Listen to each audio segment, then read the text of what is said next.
It's no secret that I haven't been the biggest fan of Jeremiah Fisher this season. Although he was previously realistically portrayed as the humorous, kind, and most importantly, open-hearted brother, that version of him has been difficult to find this time around. If we ignore the infidelity and the "please forgive me" marriage proposal, he has also been aloof, insecure, and jealous. Until now, his behavior could have been dismissed as Jeremiah simply not understanding Belly's needs while attempting to mend his relationship with his father.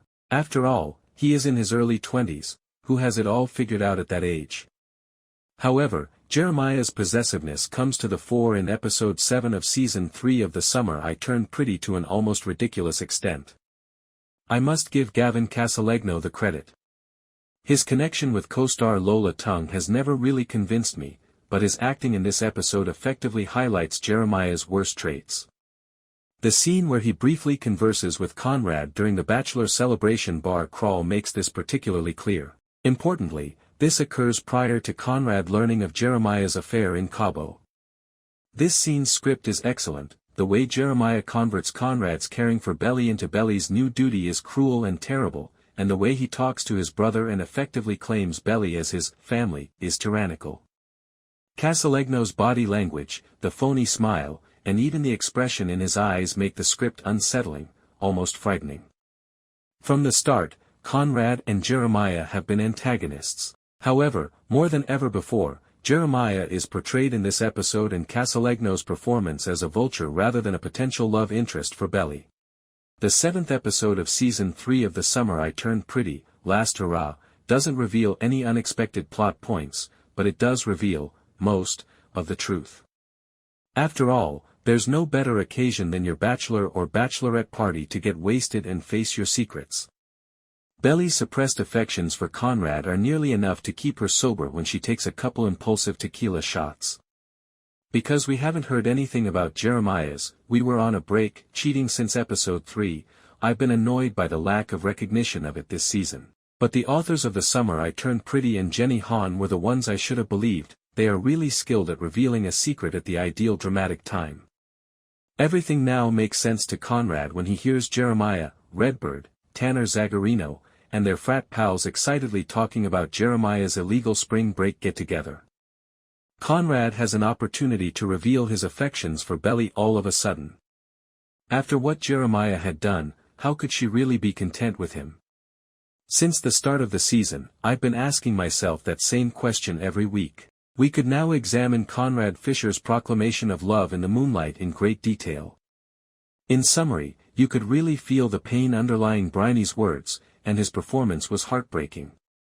His admission is a fantastic continuation of the previous 2 episodes of The Summer I Turned Pretty, which focused on Conrad's experiences and drew attention to the conflict between Belly and the oldest Fisher sibling. However, Belly's response to Conrad's remark seems oddly inappropriate, as though it were a reaction to a different love triangle than the one we've seen in the program. That I'm not sure if Belly's speech was taken directly from Jenny Han's Will Always Have Summer because I haven't read the novels, but it would explain the strange discrepancy. Belly's statements, such as, "To me, you will never be what Jerry is. No matter what, he still loves me. When things get tough, he doesn't take it away." It doesn't seem like a real reaction to Belly's feelings or the events of this season to say, "Nobody has ever treated me the way that he does, and, most icily, you and I were never anything." Yes, we are aware that Belly is lying to herself because the wedding is taking place on the same weekend and she had a panic attack in a club restroom lately, wanting to tell Jeremiah that their "nothing happened" Christmas weekend. We are aware that she also thinks she loves Jeremiah. "You and I were never anything," however, doesn't seem to reflect Belly's inner monologue or flashbacks.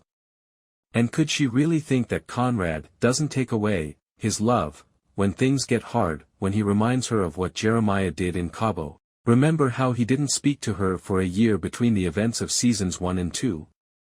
I'm not sure whether the gap between Belly's speech and the story is due to the unexpected absence of her first-person narration this season, which makes it harder for us to understand her mental state, or the fact that this season has largely ignored Jeremiah's positive traits in favor of, naturally, emphasizing his negative traits, but it felt like Belly's agency was being taken away from her once more. Her words didn't feel like these. Either the legacy of the book or the ghost of Jeremiah watching over her shoulder made them seem like something she had to say. Nevertheless, Tung's performance was a stomach hit when she sobs on the beach after shoving Conrad away. I really do feel sorry for Belly as a character, even with her shortcomings this season. I feel like I have a clear idea of how the remainder of the season will unfold as the big day draws near. It will depend on how it is carried out whether or not it is a good thing. However, in terms of drama, The Summer I Turned Pretty Season 3, Episode 7 really went for the kill. I can only imagine how hot the wedding will be.